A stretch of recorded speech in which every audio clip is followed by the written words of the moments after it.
வணக்கம் மக்களை, சற்று முன் கிடைத்த தகவல் ஒன்றை பார்க்க போகிறோம். வெற்றி வெற்றி, ஓபிஎஸ்க்கு வெற்றி. அதிர்ச்சியில் எடப்பாடி பழனிசாமி, அதிமுகவினர் திடீர் தகவல். இந்த ஒரு தகவலை பற்றி தான் நாம் பார்க்க போகிறோம். தகவலை பார்ப்பதற்கு முன்னதாக நீங்கள் நம்மளுடைய சேனலுக்கு புதிய பார்வையாளர்களாக இருந்தீர்கள் என்றால் சேனலை சப்ஸ்கிரைப் செய்து வைத்துக் கொள்ளுங்கள் மக்களே.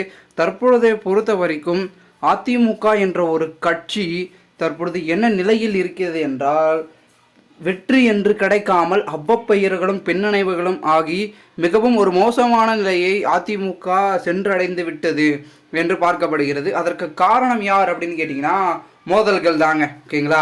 எனக்கு தலைமை வேணும், உனக்கு தலைமை வேணுன்றது தலைமைக்காக அடித்து கொண்டு அந்த கட்சியை இப்போ சின்ன பின்னமாகி வைத்து கொண்டு இருக்கிறார்கள் என்று கூறப்படுகிறது. சரி, இப்போ யார் கையில் தான் கட்சி தலைமை இருக்குன்னு கேட்டிங்கன்னா, நம்மளுடைய எடப்பாடி பழனிசாமி அவர்கிட்ட வந்துச்சு. ஒரு வெற்றியை கூட பார்த்தீங்கன்னா எந்த ஒரு தேர்தலிலும் அதிமுக பெரும் அளவில் பெறலை அப்படின்றது பார்த்தீங்கன்னா ஒரு யதார்த்தமாக பார்க்கப்படுகிறது. சரி, எதுலையுமே வெற்றி பெறலை. ஈரோடு கிழக்காக இருக்கட்டும், அடுத்தது நடந்த இடைத்தேர்தலாக இருக்கட்டும், ஸோ நகர்ப்புற தேர்தல், உள்ளாட்சி தேர்தல்னு சரி, அடுத்த கட்டமாக இருக்கக்கூடிய நாடாளுமன்ற தேர்தல் 2024 தேர்வு முடிவுகள் வரப்போகிறது. தேர்தலும் நடந்துச்சு, பிரச்சாரம் பண்ணார், எல்லாத்தையும் முடிஞ்சிச்சு. தேர்வு முடிவுகள் வரப்போகிறது ஜூன் 4ஆம் தேதி. ஸோ அன்னைக்காச்சும் அதிமுக பெரும்பாலான வெற்றி படைத்தால் ஓகே. அப்படி இல்லைன்னா நம்மளுடைய ஓ பன்னீர்செல்வம் அவர்கள் வெற்றியை பெற்றார் என்றார். ராமநாதபுரத்தில் சுயேட்சை சின்னத்தில் நின்று இருக்க ஓ பன்னீர்செல்வம் அவர்கள் பெரும்பாலான ஒரு வாக்கு சதவீதத்தை பெற்று வெற்றியை பெற்றால் கண்டிப்பாக அதிமுகவின் தலைமையை கூடிய விரைவில் பார்த்தீங்கன்னா சென்றடைவார் என்று கூறப்படுகிறது.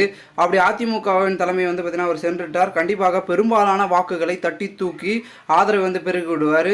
ஸோ அதிமுகவில் யார் யாரெல்லாம் பார்த்தீங்கன்னா மற்ற கட்சிக்கு உள்ளடி வேலைகள் பார்த்து கொண்டு இருக்கிறவங்களோ, அதிமுகவுக்கு அவப்பேரை ஏற்படுத்துகிறவர்களோ, கட்சியை பார்த்தீங்கன்னா புறம்பாக பேசுபவர்களும் எல்லாரையுமே தூக்கிட்டு சிறப்பாக இருக்கிற மாதிரி, அதாவது ஜெயலலிதா எப்படி வழி நடத்துகிறாங்க, கட்சினா இந்த விதிகளை அப்பாற்பட்டு தான் இருக்கணும், அதை மீறிலாம் போகக்கூடாது, அடிப்பணிந்து தான் இருக்கணும் அப்படின்ற மாதிரி இருந்தாங்கன்னா கண்டிப்பாக கட்சி சிறப்பாக வழி நடத்தும்.